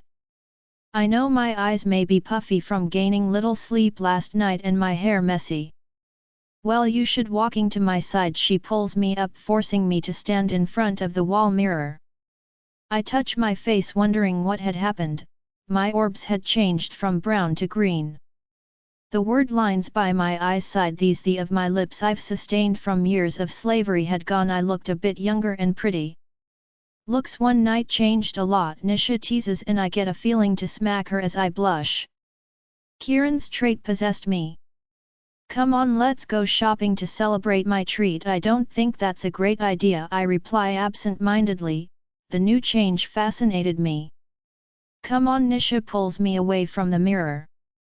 You just won a case that almost ended in your demise. That's the least you can do. Ain't you tired of being cooped up in this house? I feel suffocated and I haven't stayed for a week. Just remembering how close to death I was made my stomach not cueing me. I haven't absorbed a proper meal. Looks like we'll also catch a late breakfast, Nisha adds, having heard my rumbling tummy. I will first enlighten me how you deduced Riley isn't pregnant. Well, I was heading back from my date with Elijah when I overheard a maid saying you've been restrained for the murder of Riley's child. I promptly head to the PAC hospital, knowing immediately you had been framed. Riley was still under proper check. The doctor had told her everything seemed fine, but she can't find her baby and that she might have lost it since we were good friends. I asked her to have proper check and a blood test, hoping she could save the baby. Taking a pause. Riley was put under asterisk where the doctor did the check, so I'm guessing you know the rest of the story. I had arrived late because I wanted to make sure the tests were accurate. Nisha, you are a genius. Thank you so much. Thank me by hurrying out of the shower, she says, pulling me towards the bathroom. I don't know what to wear. All my clothes are in the next room. I'm aware. I'll get you something. No more chit-chat. Nisha insists. She had a bossy nature, the same one that made it possible I'm breathing. I didn't spend much time in the bathroom. Nisha had left to pick up something from her room. Like she said, she picked out a jumpsuit and laid it on the bed. Not taking chances, I bolt the bedroom door before properly cleaning my hair and changing into my attire. The red color of my hair seeping on the edges, the dye was fading and in need of toning. Another thing on my bucket list. Nisha has wasted a large amount of time. Bored of waiting, I rush out of the room, running into a huge figure that doesn't bulge, Lord Blackwood. Sire, I bow in respect, about to apologize for darting into him. Watch where you heading, Lyla. We don't want anything happening to you or your friend, he says in an icy tone, sounding more like a threat, sending chills down my spine. Chapter 42 version. All right, shall we? Nisha says, drawing my attention towards her. Sorry, she halts, squinting her eyes and observing my features. I'm sure she could see the fear lurking in them. Turning to the side of the hallway Lord Blackwood walked through, he was gone. I rub my elbows nervously, knowing that is no empty threat. Lord Blackwood is a wealthy, powerful man, two elements that can get him anything he wants. What did he mean by that? Lyla, what's wrong? Nisha asks, troubled. No, nothing, I lie, my voice betrays me by wavering. You sure? She pushes. Yes, I say with more force, managing to smile. All right, let's go shopping. I'm starving and stressed, though I would have loved to hit the spa, but Elijah doesn't like the idea of me being exposed in a room when he's not in charge. I'm sure Kieran wouldn't mind, would he? She starts the conversation as we head through the hall. Not one bit, I joke, knowing how jealous he could get. Only if we're in a single room with two hunky men and void of towels, I raise my eyebrows, making Nisha chuckle. Real funny, Kieran says, sneaking up on me via mind link. Is there any way you can block out the mind link? I ask Nisha.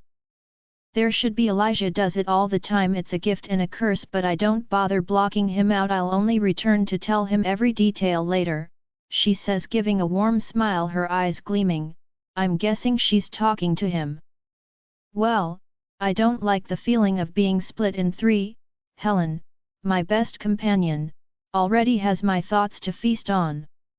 You didn't split, baby, that part of you belonged to me. To begin with, butterflies roll low in my belly and I get why Nisha doesn't block Elijah out. His voice soothes me. Grab a red lingerie too, Kieran says, and now I wanted my personal space back. Please leave. We head into Nisha's spider car. I walk into the car, a bit surprised she knows how to drive. So Nisha, how did you meet Elijah? I ask, a bit curious. Starting the ignition, she puts the car in gear before saying at a war. I laugh out loud but stop when I see her keep the same expression, focusing on the road. You are joking, right? I ask. Not even a little bit.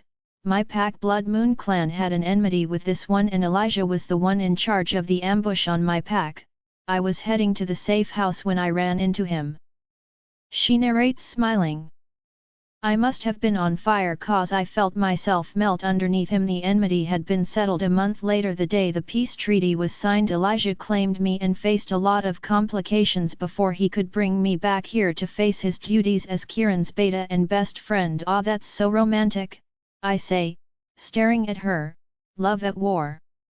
Shut up. So what's your romance story? I bring up the thought that Kieran's story was nothing romantic. But Nisha was waiting patiently and I couldn't leave her hanging.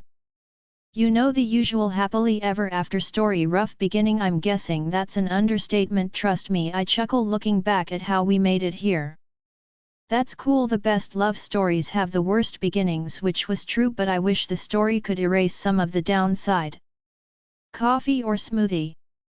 A little caffeine won't be bad now. I understand why she asks a while later as she heads to a restaurant's drive-thru and orders for both of us. The snacks are mouth-watering. A muffin, scones, jelly donuts, and cupcakes with coffee. We eat in silence as we head to the shopping mall. The tall building is hugely crowded with a lot of people, a lot of stalls and mini shops. I have no idea where to start. Crescent Stall, Nisha yells, her eyes in awe as she looks at the name in the distance, alluring, making our choice for us. Stepping through the crowd, we head through the glass doors. The smell of the place is divine. It's a clothes store and I'm guessing Nisha's favorite as she runs into the store, touching every piece she walks by. Good day, ma. Anything you have in mind? A girl in the store wearing a cap and t-shirt that states Crescent asks. Not really, I'll check around, she smiles, waving me in, and that's exactly what I do. I walk through the store and the clothes racks high so I couldn't find Nisha, hoping she stops daydreaming and returns soon. I walk through the racks. The clothes looking beautiful and really expensive. Seeing a beautiful green gown that calls to me, one I'm sure will match my emerald necklace, touching the fabric underneath my fingers. It's soft and silky underneath my fingertips. About to remove the gown for closer inspection, I feel a tug at the other end. Pushing the gown aside, I see a red-haired lady's hand on it. She must also want the gown. I let it go, sure I'll find something else. Hey, she calls out to me. Hey, I smile pleasantly, peering at the gown in her hand. The gown won't fit, I'm a small size, but it would look perfect on you, she says, placing the gown in my hand. She had a nice small with high cheekbones and brown eyes, scaring. She reminds me of another version of myself that's not thick. Thank you. You really should tell me before leaving, a voice that makes my heart skip says. His eyes trail from my leg up to my face, his eyes flaring in recognition. Lyla. He trails. Hey Dim. Dimitri, my voice catches in my throat. Chapter 43, An Accident. Lyla, wow, you stopping in his tracks. He looks at the dark-haired lady. This is Aella, my girlfriend. Aella, Lyla, he introduces. Oh, thank goddess, Nisha breathes, entering the scene. I thought I lost you. Yeah, I made an effort to talk but couldn't find my voice. Hi, Aella waves. Hey, I'm Nisha. She smiles politely, motionless, looking at the three of us, the awkwardness of the situation stretching. Hi Nisha, Dimitri has spoken about you. Lyla, nice to finally meet you. Aella replies, feeling the same awkwardness that is contagious and spreading even to Nisha. So we'll leave you to it. Wrapping his hand around her waist possessively, they turn around and leave. Whoa, what was that about? Nisha says as I stare as they leave. Why do I still feel something for Dimitri? I should deny it, turn around, look at Nisha and say it's nothing, but I can't bring myself to do it, feeling a pang of jealousy. You okay? Nisha asks, touching my shoulder. Yes, it's just me and Dimitri used to have a thing. Nisha's eyes twinkle as she hears this, but she doesn't press the matter. Distracting me as we keep shopping for beautiful dresses. Then Nisha sees this beautiful dress that she wanted to try out. When she feels it's enough, she leads me to a changing room where Dimitri is leaning outside and Nisha doesn't see. I ignore him, entering the next room, forcing myself to focus on the beautiful dresses and not the handsome hunk outside my door.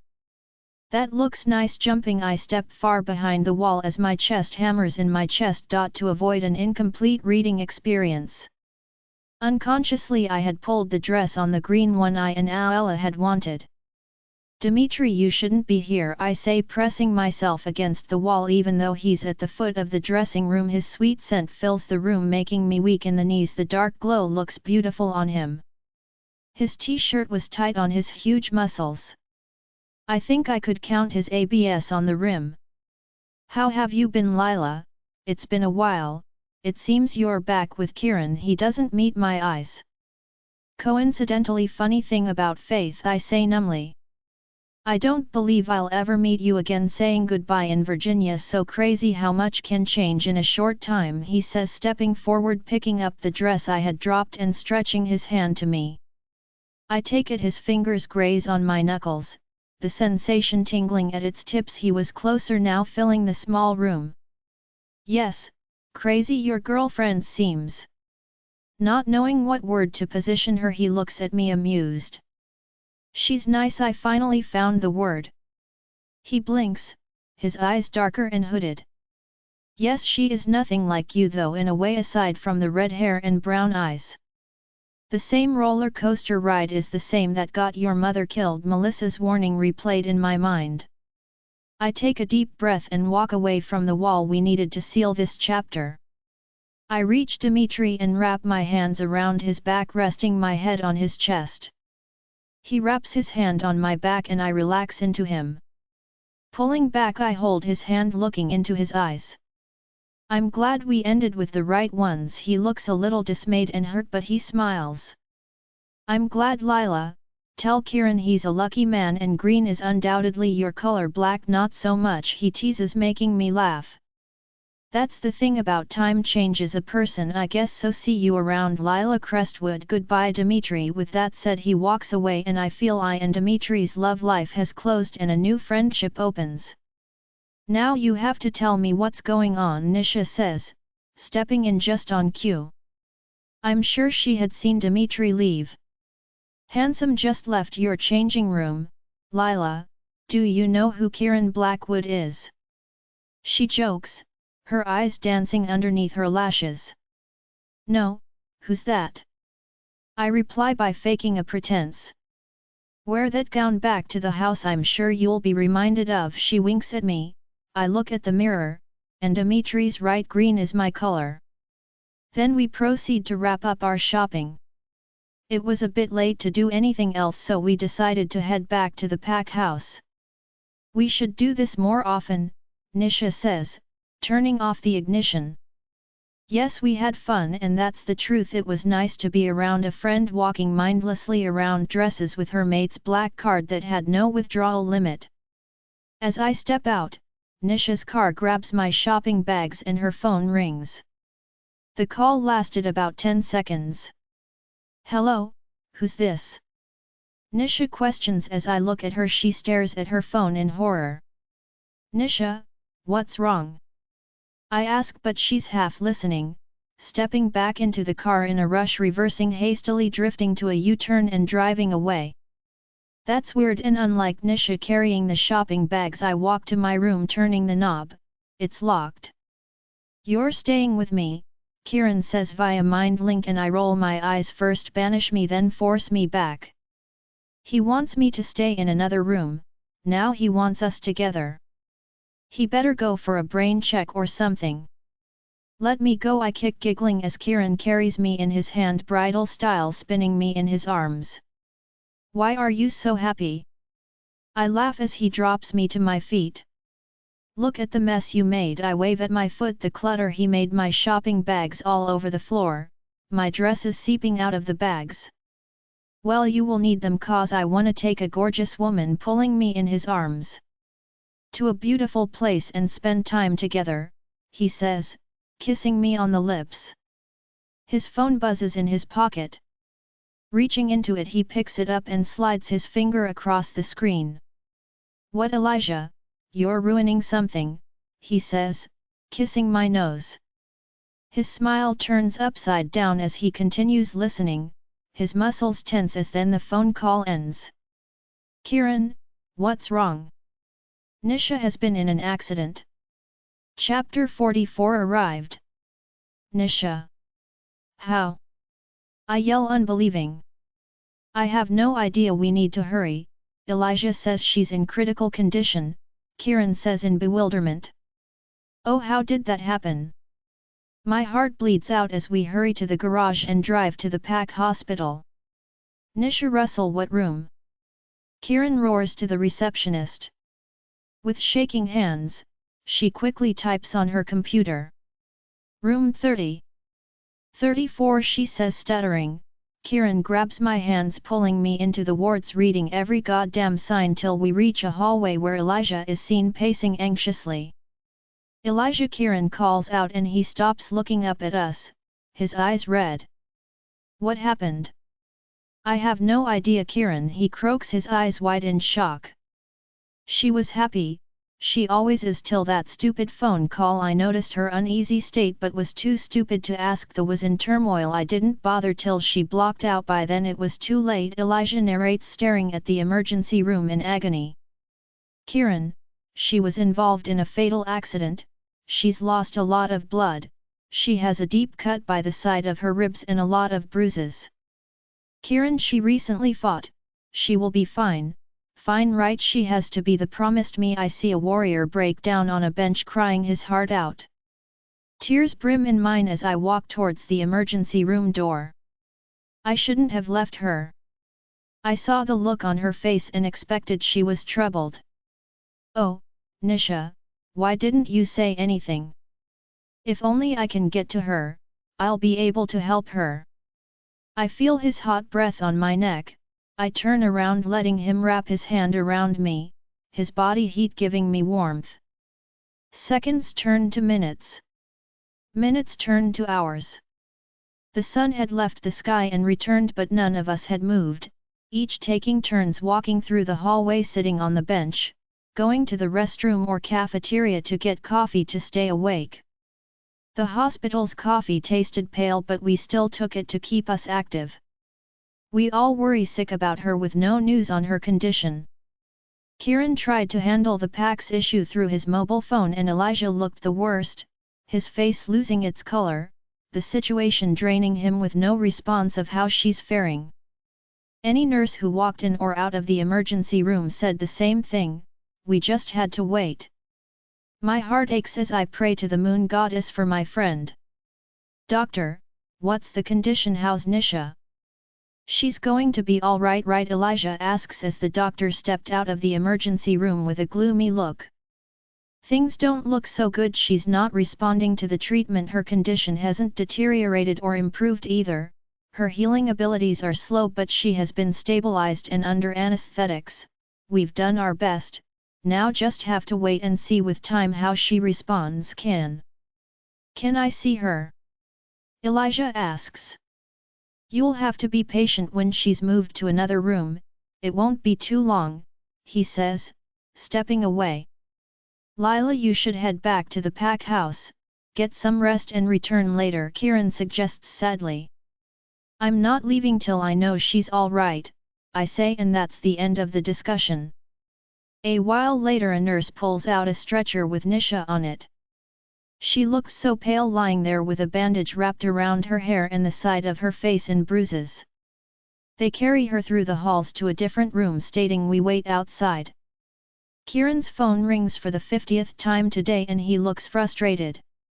You should head back to the pack house, I suggest, rubbing his elbows. No, I won't leave you here alone, he says with a sad smile. You have matters to tend and you look like you need rest, just go finish up. Nisha is going to be alright, we all are, I assured. Yeah, Kieran, you can leave, I got this, Elijah adds. With a sigh he kisses me. Take care of him and call if you need anything, Kieran's final words before leaving. Please go see the patient one at a time, a nurse instructs, leaving Nisha's room. Elijah looks up at me like he's asking for permission to go in first. Sure, you can go, I needed to use the restroom anyway. Elijah hurries in while I go to the restroom. I return to see a man in an all-black attire running out of Nisha's room. Hurrying back to check on Nisha, inspecting if anything is amiss, but everything looks fine and Elijah is nowhere in sight. I ask a nurse to check on her as I hurry to the exit. Kieran, I called via mind link. Someone has been in Nisha's room, I'm on his tail now. No, Lyla, stop, return to the hospital, he may be dangerous, I'll send a team to find him. By then it will be too late, I say, rushing after him as he crosses the street into the village. No, Lyla, stop. I'm not too far, I'll return. Ignoring Kieran, I hurry, increasing my pace in a chase, avoiding people, carts, and waste bins along the pavement. He heads into an alley and I follow after him, rushing into a building. He stands there like he was waiting for me. A shiver runs down my spine, but I don't flinch. Who are you? I step in closer. He removes his ski mask, revealing his face. What is your problem? Only to get you here, Angel. Why? What do you have against Nisha?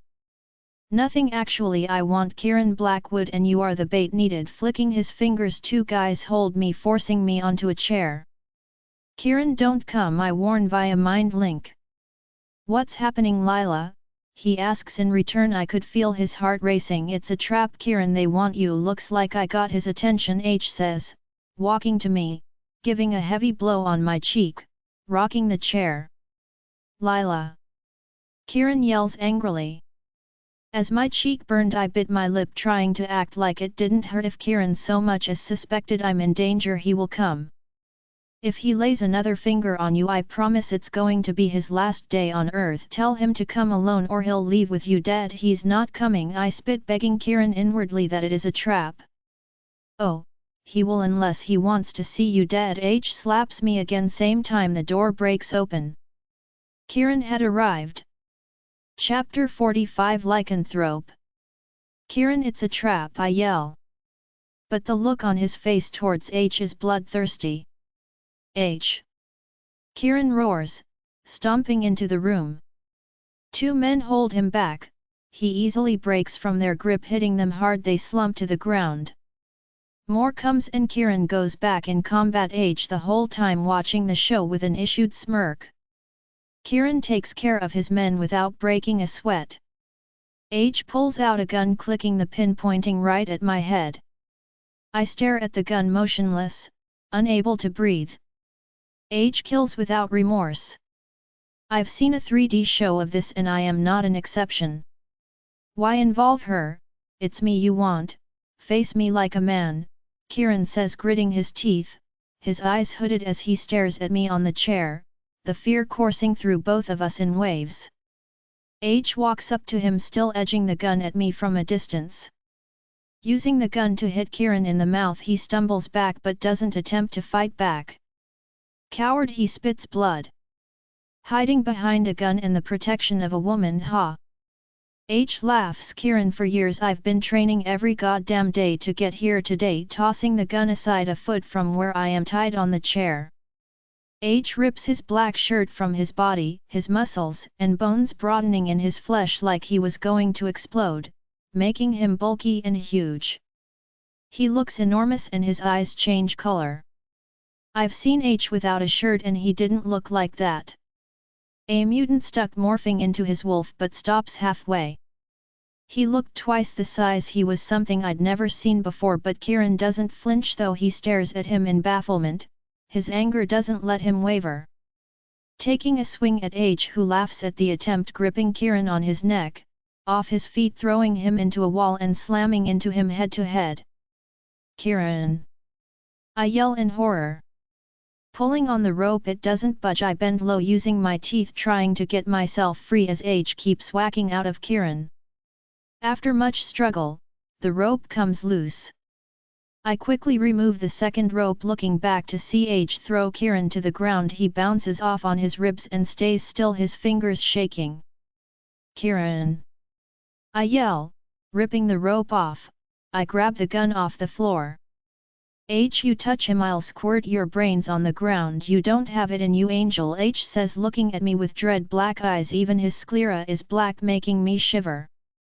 My name is Lyla, I say, gritting my teeth, looking at Kieran as I fire the gun, the force pushing me back a bit. I've learned how to shoot a gun in the Badlands, but the impact and loud bang still made me jump. I had successfully hit H in his hand. He falls to the ground, vomiting out a green liquid. Not bothering him, I hurry to Kieran's side. Talk to me, Kieran, I say, shaking him on my legs. Kieran! I yell, his eyes flutter but he looks weak and bruised. Angel H stands, rubbing his hand where the bullet had made contact with his skin. He had returned to his normal form, looking a bit confused. You did this, I say, blinded by rage. I stand, pointing the gun at H. Angel, don't shoot, there's something you have to know, ha! I laugh, pained. Now you want to talk, are you crazy? Angel, the crown is back. As he says the word, a gun blares in the distance and it's not from my gun. Angel, duck, he tells, pulling me down as we head to the corner for safety. H is bleeding from his stomach, applying pressure with his hands. He struggles to breathe. What's wrong, H? Tell your men to back off. Those aren't my men. Angel, look, listen to me. Your mother and Lord Blackwood had a child. Both of you are the last line of the goddess bloodline. The crown is back and they want your blood, he says in rag breath. My blood? Why? I am confused. What will the crown want from my clan? Which child does he speak of? Who is this child H is speaking about? The serum, you have the ability to stop this. Something bad is. Another shot is fired into H's head. Ah! I scream, pushing back the horrific sight, making me gag. The shooter was standing right above me, but he walks away when he's far enough. I attempt to leave, my body juddering. Tears pool from my eyes as I try to step away from H's body parts, walking back to Kieran's side. I noticed a card with the number 3 on it. Squeezing it in my palm, I touch Kieran, feeling a pulse. I can't carry him back alone.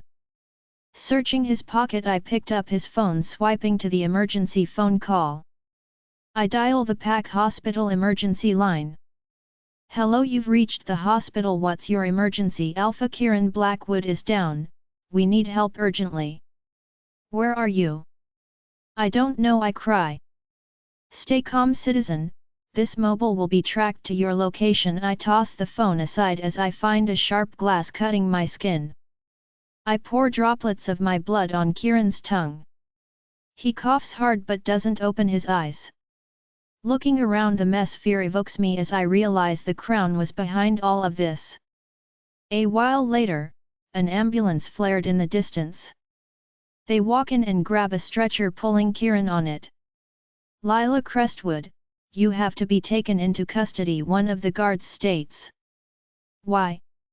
I ask, hugging my hands around myself. "Just to give your statement and to make sure the life of the Alpha is safe." I walk away with him as they investigate the scene, knowing well the life of the entire lycanthrope bloodline is in danger. Chapter 46 Number. They locked me up in a cell, not believing my story of a mystery shooter and a man as weak as H hurting Alpha Kieran. For hours I've been in this cage reliving those last moments when H said Lori Blackwood and my mother had a child. Who was this child and what had happened to H? What serum did he speak of that my blood was so important? Is it possible the Crown knows something I don't about my family's bloodline? It possibly makes sense why my mother had been kept alive and still doesn't make sense at the same time. What did this number 3 mean? I'd been staring at it for a while, flipping it, scratching the surface for a secret note, anything but it was just a letter. I should just let it go and throw it in the trash, but I have a feeling it's more than a number. The cell is opened by a guard.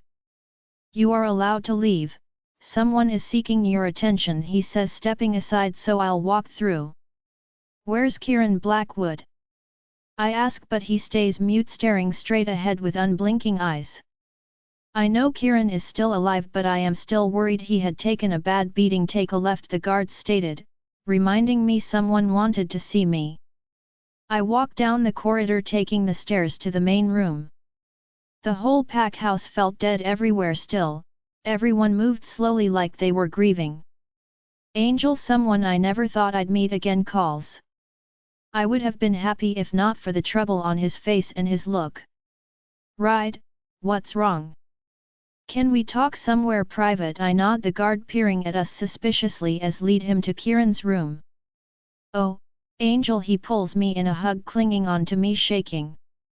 "What's wrong? How did he know how to find me?" Another question I wanted to ask later. "The Badlands have been wiped off," he says in astonishment. "What do you mean wiped off?" "Angel, everyone is dead. Sal, Tyler, Pearl, Roddy, Jake, everyone. The house had been burned in flames, the gates sealed," Ride explains, looking at the space and recalling the dreadful moment. "It happened so fast, we were under attack, a battle that was planned wisely. These beasts were hard to kill, they were hardly much, but they killed everyone. It's a miracle I survived, Angel. I was tossed out the house just in time as they lit the house and corpses on fire. Everyone is dead, Angel, everyone in it," Ride states, my heart breaking as I slump to the ground. I haven't been around long enough to build a personal relationship with any of them, but it was enough to make my heart bleed.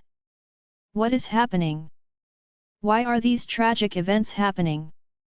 Ride slumps down with me, wrapping his arms around me as we sit in silence.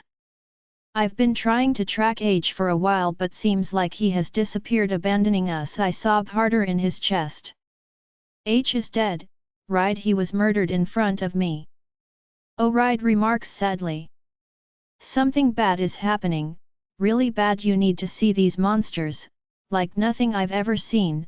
Almost impossible to kill. They act on impulse like they are robots on command to kill women, men, and children. They spared none, their souls reflecting like the color of their dark eyes. Do you have any idea who they might be?"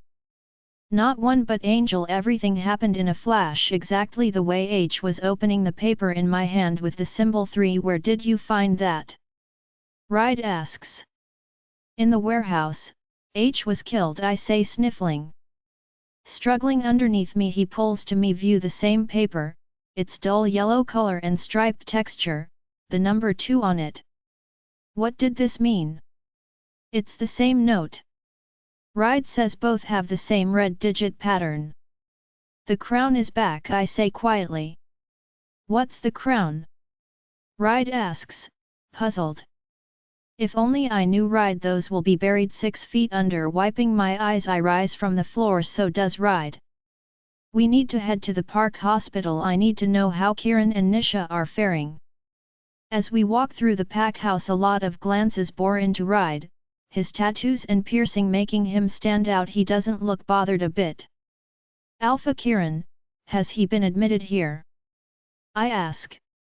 Classified information, the nurse states without glancing at me. I glare at her even though she can't see me and walk into the wards. Let me go, Nisha yells, trying to drag herself away from the nurse's grip outside her bedroom door. Nisha, I call, running in to hug her. Nisha, I'm so happy you're alive, I say, holding her face, her eyes bloodshot and puffy. She had been crying. Where's Elijah? Lyla, she asks, her eyes hopeless. I had no idea when I ran out of Nisha's room. I didn't spot him. Lyla, why are you silently talking to me? She says, sliding down at the foot of the door to the ground. He's fine, he's probably gone to get something, I say, attempting to convince her and myself within. Elijah wouldn't have left Nisha's side even if the building was on fire. Don't lie to me, Lyla, you're clearly lying about what happened to Elijah. I don't know, Nisha, I don't know. Scared of saying this in a public place, I helped Nisha to her feet, pulling her into her room. Lyla, I can't get through to him. I've been trying, he isn't responding. The only thing I know is Elijah stepped into your room after using the restroom. I spotted a man running out of your room. I'm sorry, Nisha. No, it's not your fault, Lyla. I thought I'll see him when I fluttered my eyes open, but all I saw was this. She hands me a piece of paper, the same one with the number 1 on it. Chapter 47 Question. Nisha, you need to relax. We will find Elijah. I stop her from pacing. She had just recovered from a fatal accident, she'll need to rest or exhaust herself. With a sigh, she slumps to the bed. Lyla, you don't get how I feel, it's so void, like I can't get to him. I feel like he's still alive and at the same time dead. Lyla, where is Kieran? He may know where Elijah is. I blink back, tears that sting in my eyes, realizing we all had lost here. I sit on the bed beside her, rubbing her back, trying to comfort her when I require that also. Kieran. Kieran is hospitalized, he took a bad beating, I explain. Kieran. Nisha says, her red eyes widen. His alpha's ability gives him an advantage stronger than his prey. How? Who? I look towards Ride, who is leaning on the wall gazing down at us. Ride's eyes flicker, and I see something rim in his eyes. So Kieran killed H. Ride says, taking his lip piercing in between his teeth. No, someone else did, something else did, like you said, Ride. These beasts are 2 times their normal size, like mind control robot. H had been affected with this too. The effect isn't permanent. He revealed something about a serum, before someone walked in and killed him. Something out there is happening. Something big, and it's not just our battle. The life of the entire lycanthrope world is in danger. I toss the paper to the floor. This is their first statement, a warning before H died. He said something like is going to be unleashed. They ain't done. What do they need Elijah for? What part do I play in this stupid ploy? We'll find him, Nisha. You don't have to worry to avoid an incomplete reading experience. No, Lyla, don't you dare tell me not to worry. If these people are as bad as you make them seem, Elijah might be in serious trouble, she says, crying in her hands. We need to tell Kieran to warn as many packs as possible. If only a few can work out the Badlands. What if there are hundreds, thousands under the control of one person and we have no idea what the serum is? I say, breaking the silence. They both stay mute, everyone having an internal debate. Well, how do we get to this Kieran? Ride asks. I don't know, he's in the hospital ward 3, top floor, only for royals, heavily guarded. You won't be granted access. At least we can try. Ride follows behind me after I made Nisha promise to rest and try to not worry much about Elijah. I had no idea how to feel about his disappearance, only hope for the best. 2 guards block the entrance of the room, certain it's Kieran's room. You are not allowed here. I'll stay only for 5 minutes, please. I plead, I am the one who found him, I am his mate. They both stare at one another, silent communication. You can go in for 60 seconds, they say simply. Thank you so much, I say, walking into his room. He was wearing a hospital mask. His color had returned and he was healing fast. I walk up to him, taking his hand in mine. You're going to be just fine, I promise to listen to you. If only I did, you wouldn't have been in this mess. We're in trouble, Kieran, and I mean we cause bad people to want us dead, I say, wiping my tears. But we'll make it, I promise we will. Then we'll go on a great dinner with an amazing dress and your time is up, the guard states. I kiss his hand, which I feel tighten a little bit on mine. That small gesture gives me hope. Thank you, I say, leaving. Looks like you are staying in with me, I say to Ride. His eyes flash as he takes his lip ring between his teeth, a look I know too well. Don't even think about it lest you want to join Tyler, I say sadly. I can't believe they were dead. Heading to Kieran's room, we see a future standing outside the room. Lyla, I'm glad you're here. I want to speak to you. I'm taken aback. Did I just hear well? What's more surprising is the she used. I thought I'll never see the day Riley turns nice. Sure, Riley, what is the problem? Not here, let's go inside. This might be another one of her tricks. I've seen a chameleon change colors, not a snake. I still let her in anyway. Maybe it's the events of today that got me on the edge, maybe it's the way her eyeballs keep roaming or the way she fumbled with her dress nervously. Lyla, someone wants you dead, H says, sealing the door shut. I almost laugh at the irony. A while ago Riley wanted me dead and here she is stating someone wants me dead. Who? I question simply. I was asked to fake my pregnancy, Lyla. It's all a ploy to get you dead, but Nisha saved you. So Riley, why are you telling me this? I can't even pretend to be shocked. Lord Blackwood wanted me dead. He had threatened my life and my friends. He is the first on my list that is a member of the Crown, or maybe he is the Crown. Because someone wants me dead too, she shakes, opening her hand and revealing a piece of paper, the same one with the number 5. Join our Facebook and WhatsApp group for more updates, link is given in description. Rest audiobook will be continued in next episode.